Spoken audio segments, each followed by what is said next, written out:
were present in Kerala who are actually getting the bribes. And that is the reason why KT Ramiz's arrest at this point in time becomes extremely crucial and perhaps a big boost for the Enforcement Directorate.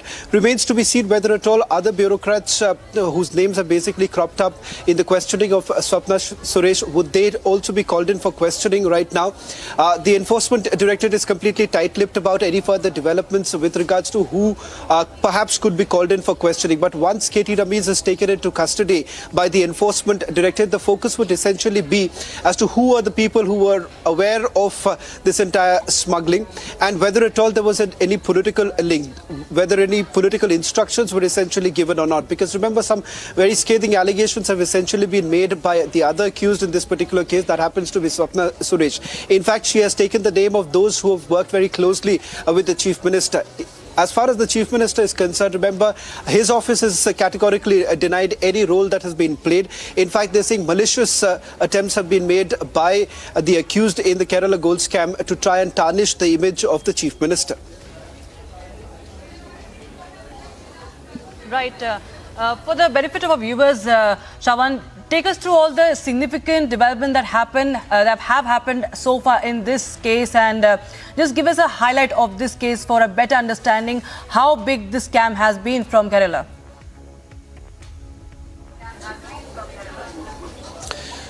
Well, there's been a direct allegation. The allegation essentially being that gold that was being smuggled all the way from Dubai, it was essentially being done at the behest of certain political instructions that were coming in. You've had a gold smuggling case accused Swapna Suresh, who's made some scathing allegations. In fact, she's named a couple of bureaucrats in the statement that she had given first to the National Investigation Agency and thereafter the Enforcement Directorate. In fact, they've also made the allegation that there was a clear case of quid pro quo. As far as the money trail goes, that's where the focus right now is for the Enforcement Directorate. First, they're looking at whether at all the money was basically diverted through any shell company. That's one aspect that they're certainly looking at. And the other is that whether at all there was a few people within the government who were basically aware of what was actually happening, and whether at all they had given any specific instructions to those who were present in Dubai and who were facilitating this entire smuggling. In fact, it turns out that KT Ramiz, who is the kingpin of this entire gold smuggling racket, he was the one who was directly facilitating with the investors. He was the one who was basically arranging for the smuggling that was about to take place. Right. All right. Thank you so much, Shravan, for joining us with all those details on that big development that Republic TV has brought first to our viewers. Thank you so much, Shravan, for joining us. And right now, it's time to move on to our next story.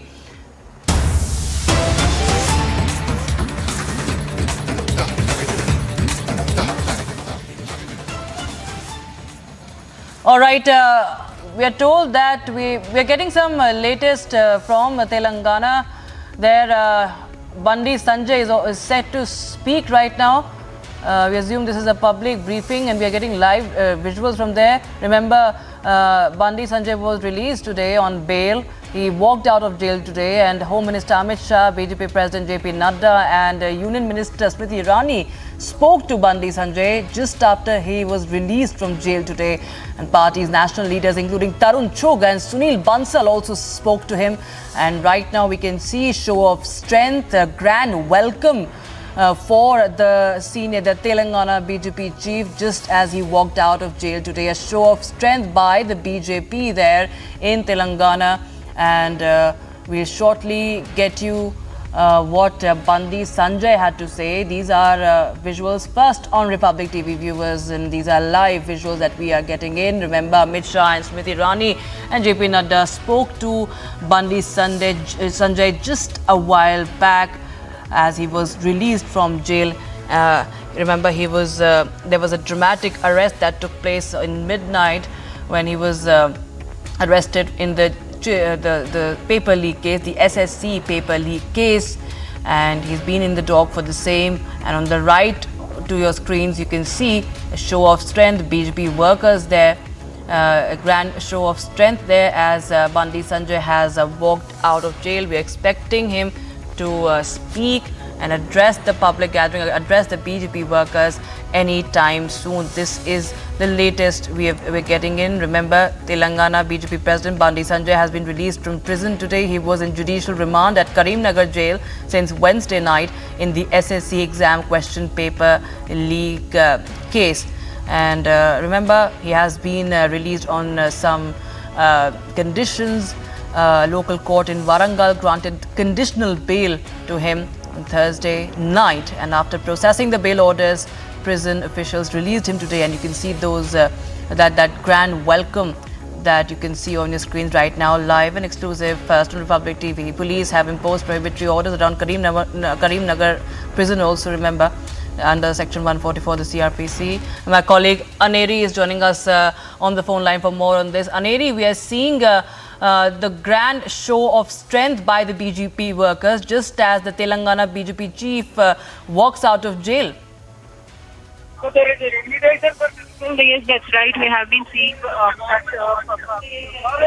President Bandi Sanjay has walked out of jail, and also at the same time we are seeing that how there has been a massive face-off between the people and the BRF here. But yes, as Bandi Sanjay was granted bail by the High Court yesterday night with few conditions. However, we see that this morning Bandi Sanjay walked out of Karnataka jail, and now it's a mega show of strength by the BJP, the Telangana cadre. Well, not to forget, we have been seeing that Telangana will be seeing polls from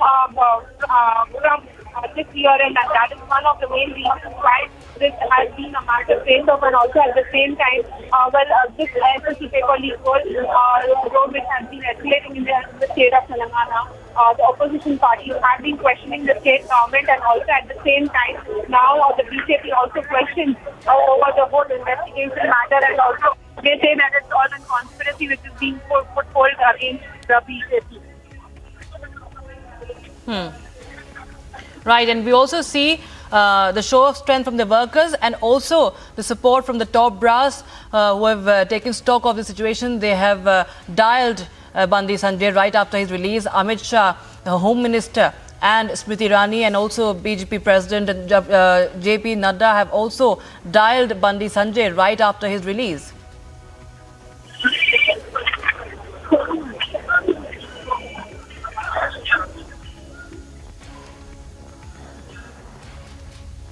We seem to have a problem with that connection with Aneri, but we'll try and reconnect. But that is the latest we're getting in from Hyderabad there. Bandi Sanjay has just walked out of jail, and he has been receiving a grand welcome there by BJP workers.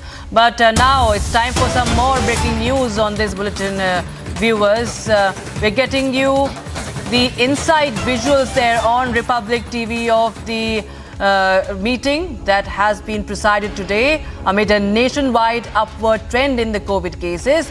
Union Health Minister Dr. Mansukh Mandavia chaired a review meeting. He is chairing a review meeting with the health ministers of all states and union territories. These are the visuals, inside visuals, first on Republic TV. These are the visuals of the Health Ministry review meeting. Remember, the total number of cases nationwide have crossed the 6,000 figure, and this is the picture right from the meeting that has been just held. My colleague Harsha is joining us live from New Delhi. Harsha, we are seeing this meeting. Is the meeting over? First of all, we are getting the meetings visuals, inside visuals, but what really has transpired up until now, and what more details can you share with us about this significant meeting there on COVID?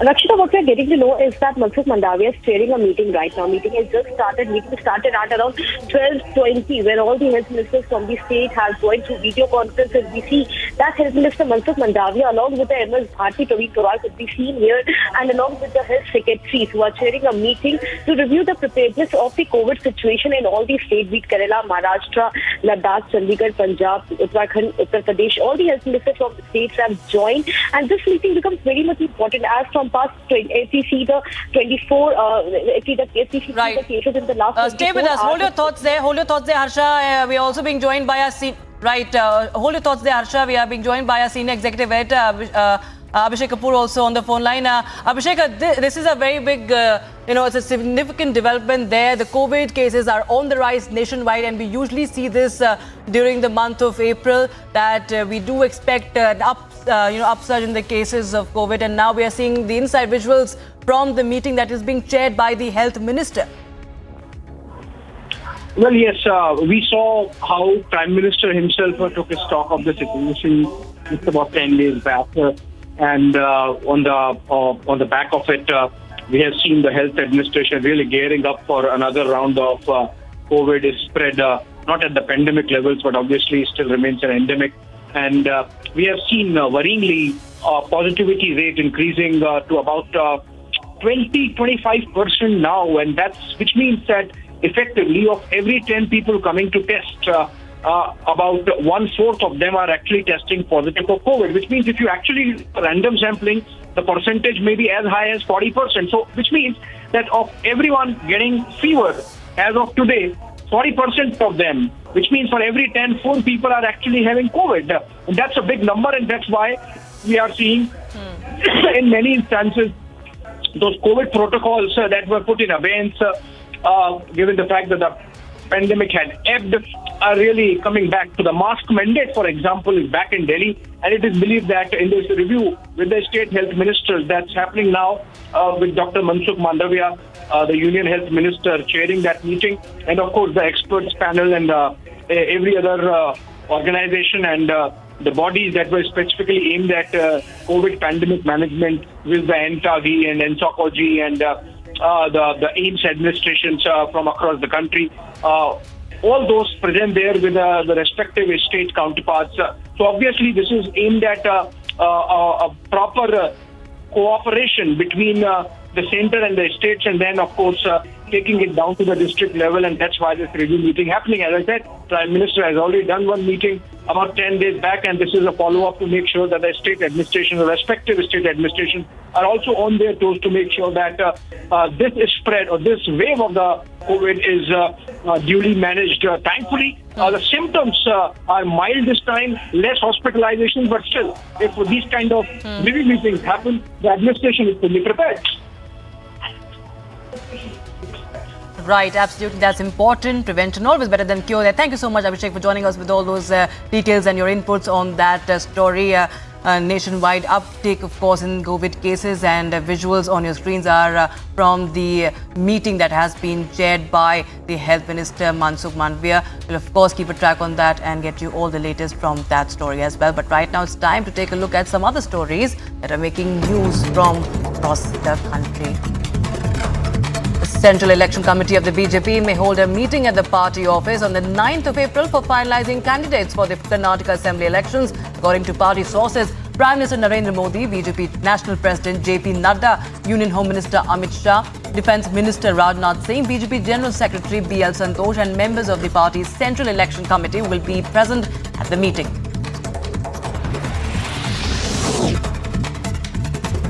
On the occasion of World Health Day, Union Health Minister Dr. Mansukh Mandavia and MOS Health Dr. Bharti Praveen Pawar took part in a walkathon starting from Vijay Chowk to Nirman Bhavan in Delhi.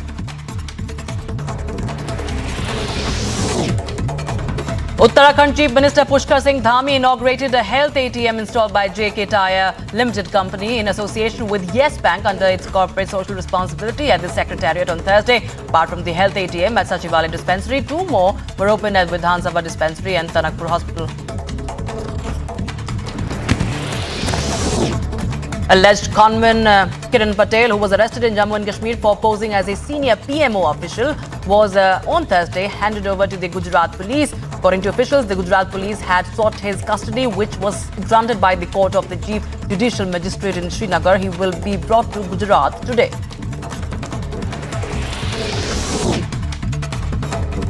Madhya Pradesh Chief Minister Shivraj Singh Chauhan lashed out at Congress leader Kamal Nath over the latter's remark while attending an iftar party in the state. The CM called Nath's remark cheap and an attempt to polarize the voters in the state. Notably, the MP Congress chief Kamal Nath attended an iftar party in Chhindwara district on Wednesday, wherein he told people that BJP is creating riots. Suspended BJP MLA T. Raja Singh on Thursday was taken into preventive custody by the police while he was proceeding to take part in a Hanuman Jayanti procession in the city and later let off. According to police, Raja Singh was detained considering the allegedly provocative speeches made by him in the past, including the recent ones during the Ram Navami rally in the city. Raja Singh, who represents Ghosha Mahal constituency here, was picked up from his rest today. Tamil Nadu Governor R.N. Ravi's comments that he had the discretion to withhold bills passed by the state legislature came under fire from the DMK government. Responding to the governor's comments, Chief Minister M.K. Stalin on Thursday said Ravi could not keep the bills in abeyance. BJP General Secretary Kailash Vijayvargiya on Thursday alleged TMC of sponsoring the communal clashes during Ram Navami celebrations in West Bengal. Srinagar police arrested 2 cross-border narco smugglers on Thursday and recovered 11.08 kilograms of heroin, which are worth 70 crore rupees. According to ADGP Kumar, the accused have been identified as Sajjad Badana and Zahir Tanch. The AGDP Kashmir also informed that the drugs have come from Pakistan. British and Irish diplomats have met Goa Chief Minister Pramod Sawant and expressed concern about the slow pace of the trial in the case of 2017 rape and murder of British-Irish national Daniel McLaughlin. McLaughlin was allegedly raped and murdered at Kanakona in Goa in 2017. A local man was arrested in the case and trial is currently ongoing at the District and Sessions Court in Margao.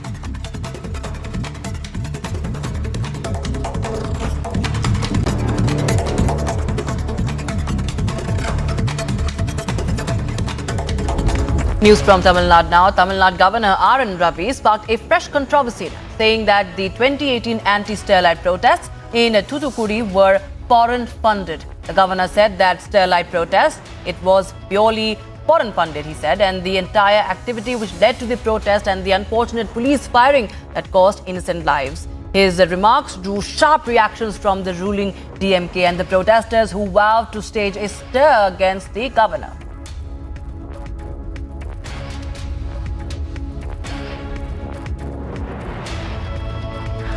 Today, the foreign elements are not in a position to take on India directly. So our vulnerability is within. Create issues, create disharmony, create a situation which stops the progress. Create tensions, create riots. Now take the case of Sterlite. There's in Thoothukudi. It was a purely foreign funded entire activities which led to the protest, unfortunate police firing, and that cost innocent lives. That is a very sad part of it. But they wanted this Sterlite to be closed because that Sterlite produced 40% of our copper need. And you know how copper is important for electronic industry. They closed it. All right, that was the governor of Tamil Nadu, R.N. Ravi, stoking a fresh controversy Thursday. His remarks came in on Thursday. He said that the anti-Sterlite protests in 2018 were fueled by foreign funds and was aimed at hindering the progress. And now, of course, what has followed is that the ruling DMK and its allies have hit back at the governor. Remember, Governor Ravi claimed that donors sitting in foreign countries had sent money for activities that were anti-national in nature.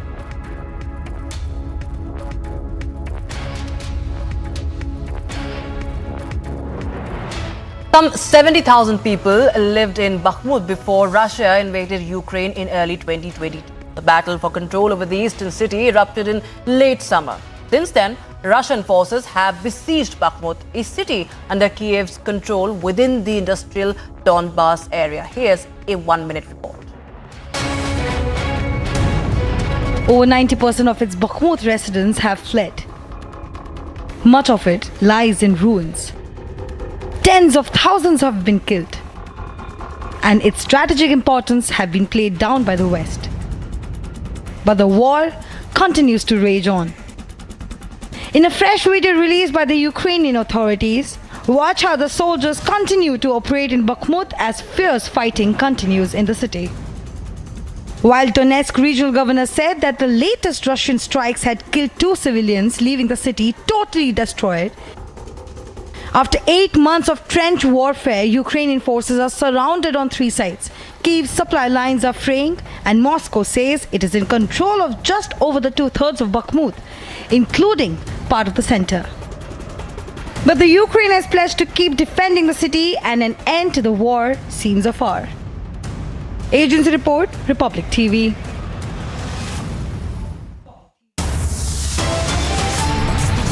All right, that's all we have on this bulletin. But lots more on the other side. Vadra Congress wipeout continues 24 hours after Anil Antony, Kiran Kumar Reddy dumps party, joins the BJP.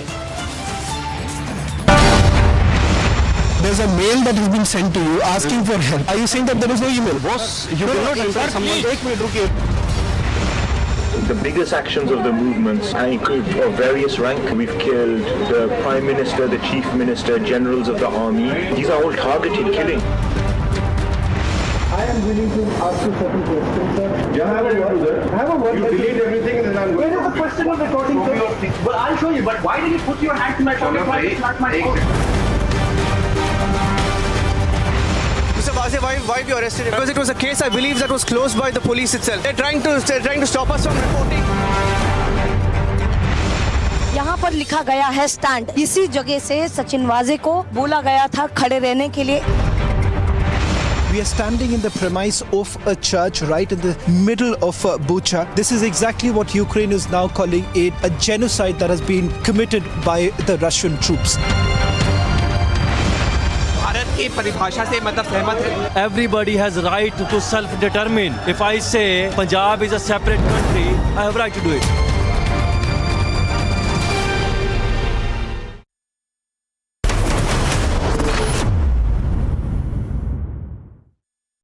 $13,000 placements last year. At Amity, we are committed to nurturing passionate, hardworking and proactive professionals. Dragging back economic fugitives, fantastic. But a crackdown on corruption alone is not enough to steer the economy. That is where the reforms are not just to remove those who are with several cases of corruption and disproportionate assets. This will ensure that at a local level, no officer can go about saying, hey, I've come to inspect you without the system approving it.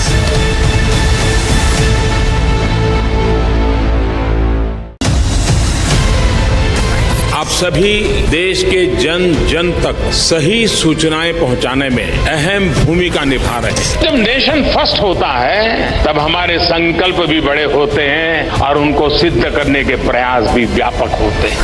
प्रधानमंत्री जी, हमने भी ठान लिया है, हमारा Republic media network भी अपने कदम और भी तेज करेगा।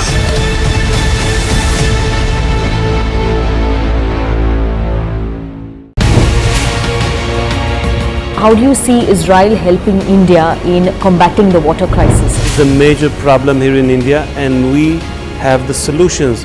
So we are trying to work together, bringing the information, bring the technologies, bringing the excellent centers that we have here in India. And I know Prime Minister Modi deals with that a lot, and he was successful to bring dozens and dozens of millions to accessibility to water. And this is a great success.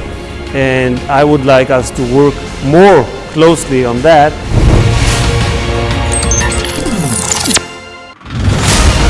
In regard with the paper leak issue, we have been seeing how there has been 2 different FIRs, one being in the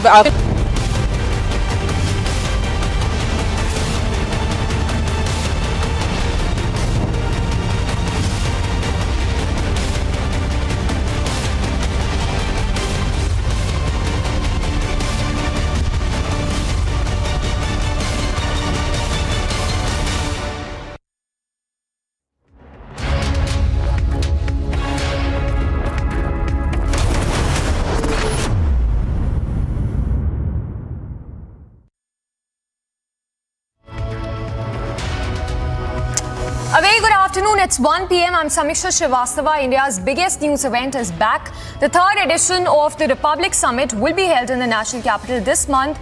The biggest names, the biggest newsmakers, the biggest agents of change and transformation in the country will be at the Republic Summit once again this year. So stand by for what will be by far India's biggest event by miles. Vadra Congress wipeout continues 24 hours after Anil Antony. Kiran Kumar Reddy now dumps party, joins the BJP. Telangana BJP chief walks out of jail. Amit Shah, Smriti Irani and JP Nada dial Bandi Sanjay, take stock.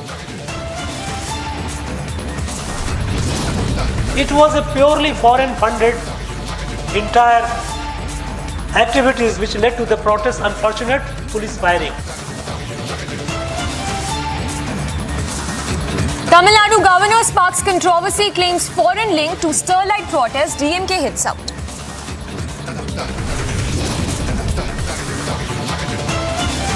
Despite court order, AAP remains defiant. Sisodia now writes to the Prime Minister, questions his education. Battle for Karnataka heats up. Bommai and team in the national capital to chalk out strategy for the upcoming polls. India records more than 6,000 cases in the last 24 hours. Health Minister holds review meet.